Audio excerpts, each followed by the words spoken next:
Dragnet. Ladies and gentlemen, the story you're about to hear is true. The names have been changed to protect the innocent.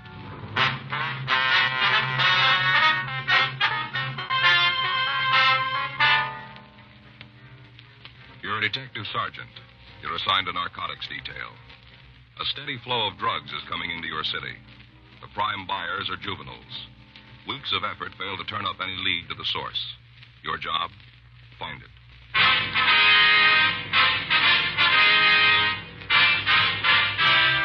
Dragnet, the documented drama of an actual crime. For the next 30 minutes, in cooperation with the Los Angeles Police Department, you will travel step by step on the side of the law through an actual case transcribed from official police files. From beginning to end, from crime to punishment, Dragnet is the story of your police force in action.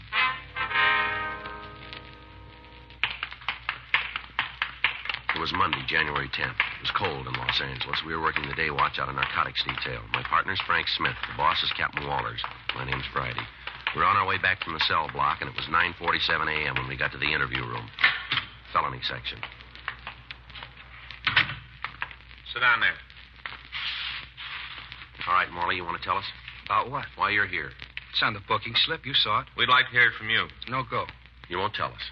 Well, I'd like to, but I can't. All right, let's go over it again. From where? The beginning. Where were you picked up? Corner 5th and Main. For what? Cop said I had a handful of pot. Did you? Well, he found it, said it was mine. But it wasn't. No. Where'd it come from? I don't know. How much you turned? A couple of joints. And you don't know where it came from. You heard it once. Morley, you think that story's going to hold in court? I got to tell the truth. Yeah, well, why don't you start? Okay, you win. Get your notebook out. Go ahead. I just got out of the movie, triple feature. Spent the whole afternoon in the place. Time I left, it was dark. I walked up to the corner trying to figure out what to do. Yeah. All of a sudden, this guy come down the street, running fast. He came right at me. Mm-hmm. I thought he was going to bang into me the way he was running, not looking where he was going. Yeah. Now, I'll get the picture. I'm standing there minding my own business, and here comes this fellow, perfect stranger. I never saw him before in my whole life. He runs right up to me, and he gives me a package. He just hands it to me and says, hang on to this. I'll be right back. After that, he left. Mm-hmm. Next thing I know, a car pulls up, 2 cops get out. I got a chain on. I'm brought in here. That's the way it happened. That's right. You didn't know anything about what the guy was giving you, huh? No. You like to tell us what this fellow looked like? You mean the one who gave me the package? That's it. He's a tall one. Mm-hmm. About 12'2". Mm-hmm. Pure green hair. He wore it in kind of a crew cut. You know, short? Yeah. You shouldn't have any trouble picking up a guy like that. You think you're doing yourself any good with this kind of an attitude? I don't know what you're talking about. I'm trying to give you the story. All right, Morley, you just pulled the top in. We got you made and you know it. Officer shook down your house this morning. We found a couple of pounds of manicured Mary, over 56. We don't need your word to nail you. You've already had it. Then why you rousting me now? We want to know where it came from. I buy it from a fellow. The one 12 feet tall. That's right. Let me see your arms, Morley. What? Come on. You've been this way. Roll up your sleeves. All right, now the other one. How long you been off? Boy, somebody tell me what's going on around here. This place is full of crackpots. You got a question hanging, Morley. Well, the answer ain't here. You know where to find it. All right, I'll lay it out. I bought the grass. I bought it from a couple fellas I know. Who are they? You've had it. Only part way. Well, that's as far as I go. You afraid of them? I'm not afraid of anybody. Then why not give us the names? I wouldn't be able to find a place on the street. We'll build a wall around you. No, they get through. We'll be in front of you. Well, you'll get hurt. Why won't you tell us where your marijuana connection is? I won't be a finger. They're pretty good friends, aren't they? Hmm? These men you're protecting, they think a lot of you, don't they? I guess so. So much that they'll let you sit here while they're on the outside. I'll get out. It'll be a while. Yeah, but when I do, I'll stay alive. Mm-hmm. I'll be able to walk around and look them in the face. Sure you will. They'll know what I did. I carried the beef. They'll know. Mm-hmm. Well, don't look too close. Hmm? You'll see them laughing at you.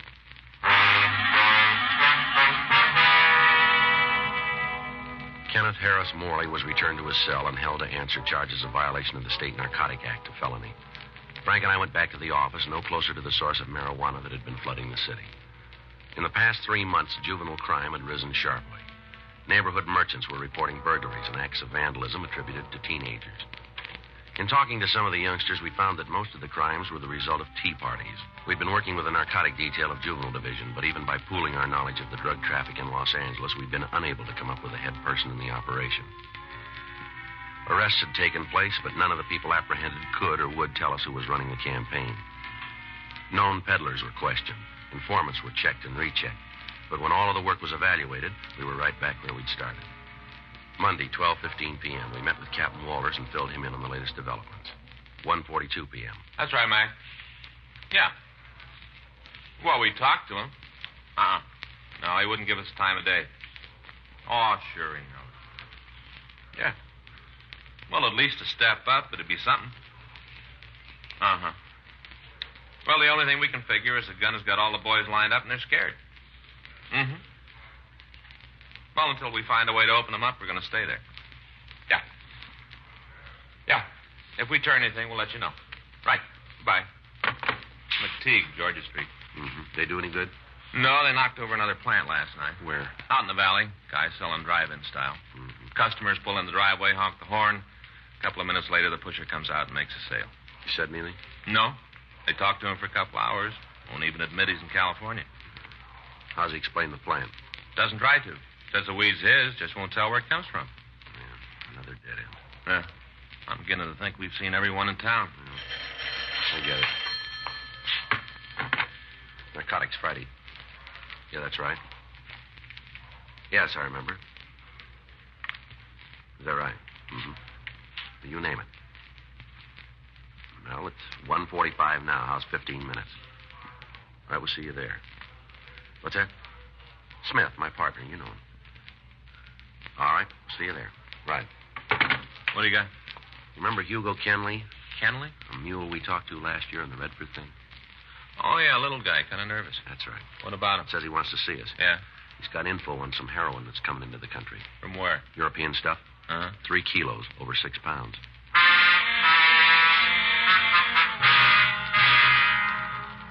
Frank and I left the office and drove out to see Hugo Kenley. A year prior, he'd been instrumental in aiding us with the apprehension of the gang bringing heroin in from Mexico. Because of his cooperation, he'd been placed on probation, and neither of us had seen him since. On the telephone, he said he'd meet us in a small restaurant down on Spring Street. When Frank and I entered the place, we saw Kenley in one of the rear booths. Back there. Mm-hmm. Hi, Mr. Friday. Hugo, you know Frank Smith. Sure. How are you, Mr. Smith? Hi, Kenley. All right, Hugo, what do you got for us? You got to promise one thing. What's that? I'm a mile away. All right, if that's the way you want it. The way it's got to be. All right, go ahead. The way it came to me was a rumble, nothing for sure. Yeah. About 3 weeks ago, I tagged a place out in the south end of town. Stop in there once in a while for some fish and chips, you know, when I can eat. Yeah. Well, there was a couple of guys at the bar, and we got to talking. Mm-hmm. One thing led to another. All of a sudden, we're buddies. Mm-hmm. You say this was 3 weeks ago? Yeah. All right, go ahead. Got so I'd drop in every night and shoot the breeze with them. A couple of times we went out together, had dinner, hit a couple of strip joints on Western, you know, moved around. Yeah. A week ago, one of them took me home. I got sick, and he said he'd drop me off, told me it wasn't out of his way. Mm-hmm. So we stopped at a drugstore, and I got some pills. While we were there, he had a cup of coffee. We got to talking. Yeah. He wanted to know if I'd go to work with him. Doing what? Pushing. H? Yeah. Said they were expecting a shipment in. Good stuff. European. Mm. Said as soon as it got here, they'd want to unload it fast. Said I could make myself a couple of bills. When's the stuff come in? I don't know for sure. Sometime next week, the way they talked. You said something on the phone about it being a good-sized shipment. The word I got was 3 kilos. Cut? No, they're going to do that here. You know who's shipping it? No, I figured it'd be better if I didn't show too much interest. Yeah. These guys are using agates. They don't want to lose. What can you tell us about them?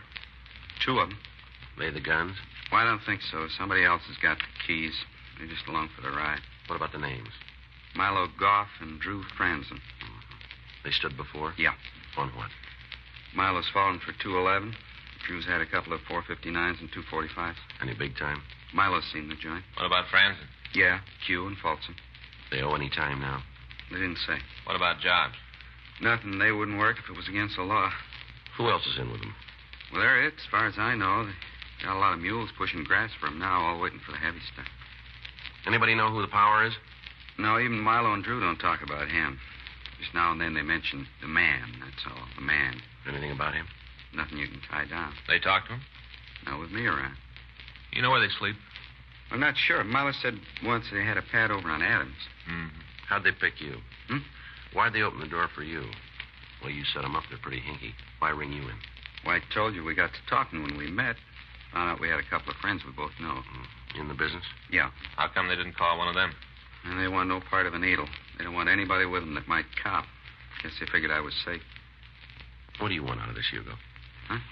Where do you draw your play? You're not dealing for free. I am this time. I don't like what they got planned. What? You get the whole town sliced up. They're going to set up distributorships. Get the route started and then bow out. Figured this shipment will get them going. You said something about grass, too, didn't you? Yeah. There's a lot of it around town now. Did it come from the same two guys? Most of it. They really got it made. Going to go big time. Make a killing and get out. Where's the weed coming from? I don't know for sure. Same gun behind it? The way they talk, yeah. You can't tell us anything about him? No. All right. You want to give us a description of this Milo and Drew Franson? Sure. Everything. Where they live, what they eat, who their friends are. It's going to take some time. We got it. Yeah, I figured. Okay, if we go someplace else to talk? Sure. Where? It don't make any difference, as long as it's out someplace. I don't want word to get back to him. All right, let's go. You know, there's only one way you're really going to nail these guys. Yeah? Join them. You want to set it up? You ask him? It's your idea. Yeah, but I don't want any part of their action. I told you they play too rough for me. Well, you know how we can set up a contact? Who? One of us. Who's going to know? Nobody else. For real? If you want it that way. Now, how about it? A long way round. Well, you said yourself it's the only way. What happens if they find out? We'll be there. I'm not worried about that. Well, what? Will I?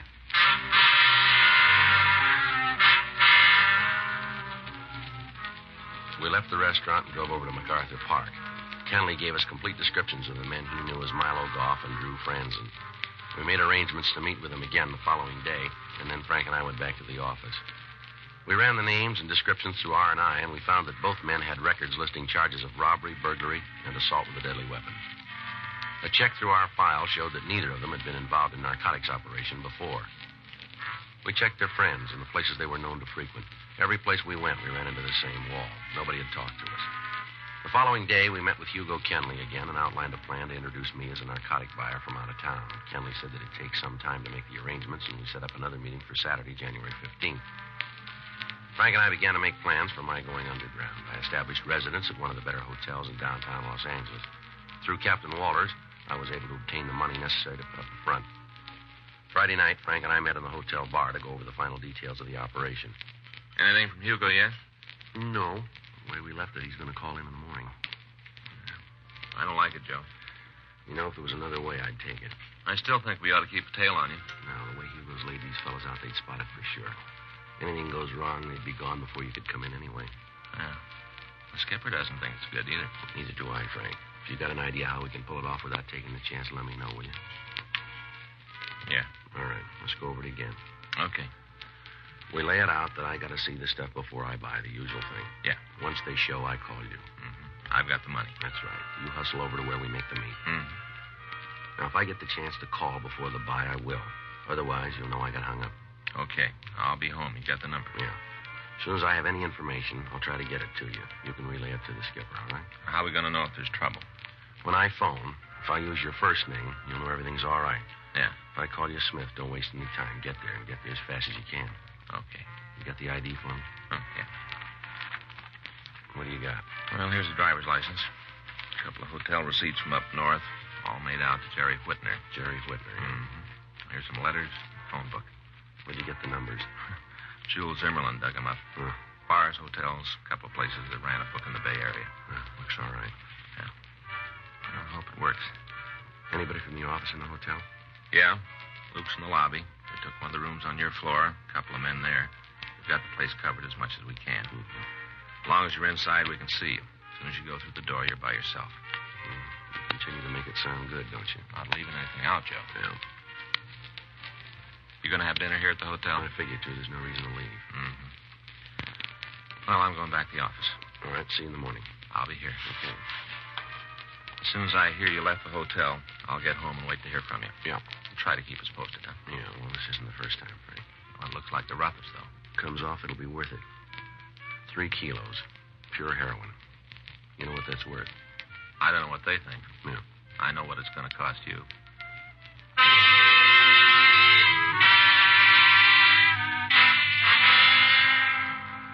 The next morning at 8:46 a.m., I got a call from Hugo Kenley. He said he'd set it up for me to meet the two men. I was to pick him up at the corner of 7th and Broadway, and then together we'd drive to Milo Goff's. I went down to the lobby of the hotel and made arrangements to rent a car. As soon as it was delivered, I put in a call to the office and told them what had happened. After that, I left and picked up Kenley. He directed me to drive down the Harbor Freeway and then turn off onto Figueroa and on down to Imperial Highway. On the way, he said that he told Goff and Franzen that I'd gotten into town from San Francisco and was in a position to take their entire supply of heroin. From what he said, the deal looked good. We cut off Imperial and turned left to Grand Avenue. Kenley told me to turn north and drive to the corner of Grand and 113th Street. We parked the car and walked the remaining half block. The house was well kept, white stucco. In the front yard, there was a child's tricycle and a playpen. We went up onto the porch and rang the bell. Come on in. Milo, this is Jerry Whitner, the fellow I told you about. Hi, Jerry. Glad to know you. Yeah. Sit down. Thank you. Get you anything? Drink, cup of coffee? No, nothing for me. Where's Drew? Went out to get something for breakfast. This your house? You don't even know that. Not important. Well, let's just keep it that way. Okay, let's deal. You're in a hurry, aren't you? I don't have a lot of time. Maybe you want to go too fast. If I buy, it's the way it's going to be. Not with us. Okay, see you later. How about the money? As soon as you show the H, I'll make a call. Scratch will be delivered. You won't have it with you? Oh, you're out of your head. You know me better than that. I'm not going to carry a pocket full of money around so somebody can walk off with it. Where do we make the meet? You get a call. When? Day after tomorrow. Nothing you can do to speed it up. Nothing. Okay, I'll hear from you. Yeah. This going to be the place? We'll tell you that, too. You play it pretty tight, don't you? You want to stay in the game. Yeah. You want to go back with me, Hugo? Sure. No reason you have to leave, is there? Nothing to keep me. Okay, have it your way. I usually do. You talk big, Whitner. It's the way I work, too. You got a big mouth. Now, look, punk, I don't like this deal. None of it. You can't deliver. You don't know for sure when the stuff is going to be ready. You talk big, but it don't fit. I've seen cheap operators like you before. Don't make any difference to me how you talk, but you better be able to come through. Anything goes wrong with this deal, and I'm going to come looking for you, fella. You scare me. The only reason I even talk to you is I think maybe you got something to sell. If it's what you say, I want it. You got the money, we can make a deal. Let's leave it there. Come on, Hugo. Yeah. We'll give you a call. You do that. Don't make it later than you said. Keep the money handy. We get through with this, I want to get out of town. I got a date Monday night. I want to keep it. You will.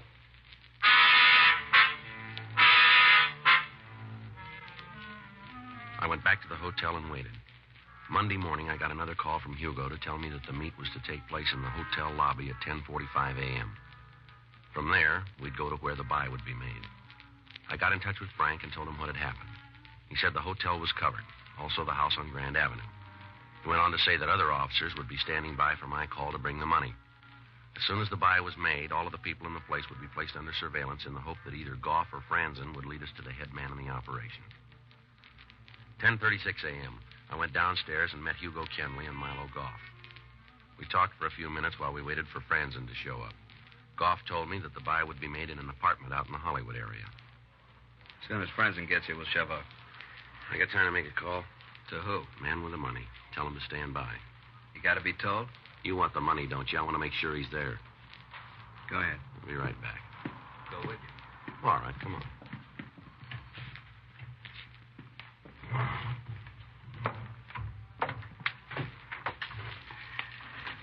Got a dime? Yeah. Here. Thanks.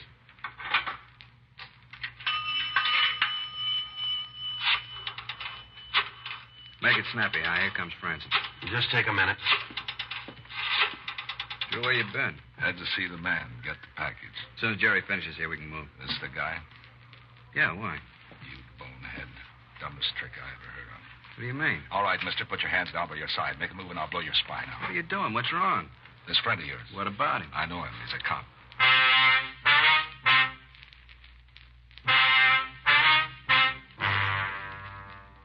Drew Franzen told me to stand up slowly, and when I did, he moved in and took my gun away from me and directed me to move out of the phone booth and across the lobby to the hotel. I did as I was told. Keep your head front, cop. Walk a line. You got it wrong. No, I haven't. You're May. I ran into you a couple of years ago. You hung a pinch on a friend of mine. Name's Friday, isn't it? Joe Friday? You're doing the talking. I didn't have any part in it, Franzen. You got to believe that. You make it hard. Where are we going? Outside. After that, we'll tell you. You know you're not going to make it. I don't see anything to stop us. From here, I can see 5 guns. You've been using bad stuff. All right. Keep moving. Take him, Roxy. Hold it right there, Franzen. Get your hands off of me, cop. Come on. I'll take that it gun, easy. Franzen. You think you're pretty smart, don't you, Cop? You figure. Huh? I'm not going to jail.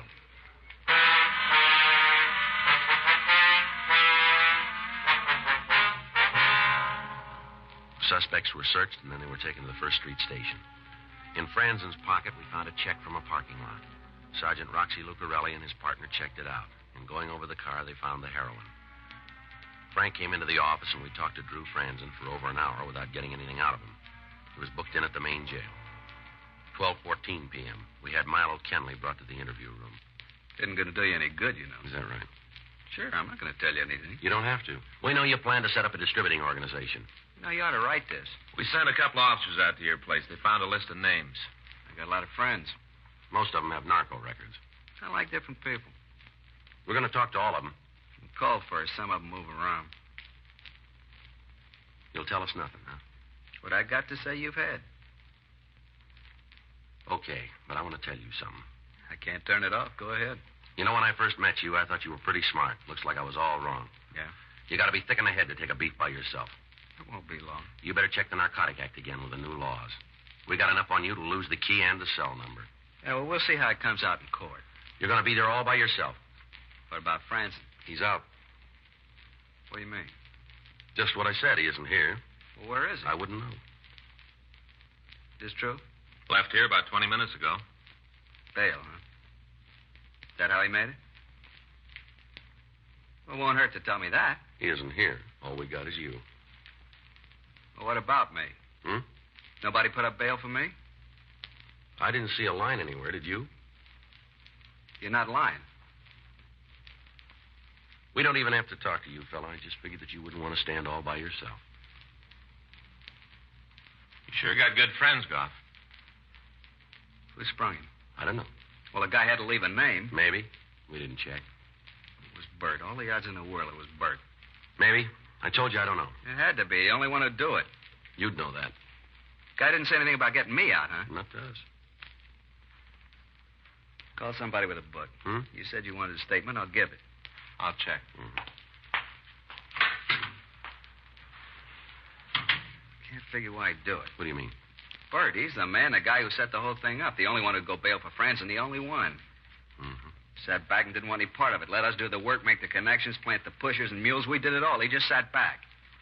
You got any idea where we can pick him up? Yeah. Still doesn't make sense. Why'd he leave me here? You keep asking the same question. I don't know. Lousy deal. Leave me to stand for it by myself. A real chintzy. Sure is. Big Bert. Sitting in his house while we do the work. Taking the biggest cut. Everything's the best with him. Best house. Best car. Best clothes. All his suits tailor-made. That's so. Yeah. He won't put a suit on his back. It isn't special made. They'll find something that'll fit him.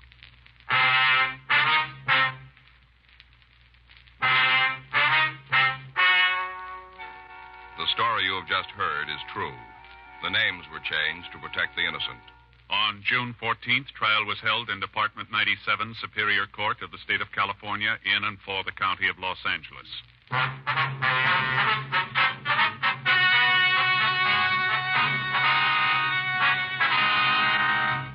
Milo Harold Goff, Drew Walter Franzen, and Bert Michael Lorimer were tried and convicted of violation of the State Narcotic Act, a felony, and received sentence as prescribed by law. Violation of the State Narcotic Act, a felony, is punishable by imprisonment for a period of not less than 10 years in the state penitentiary.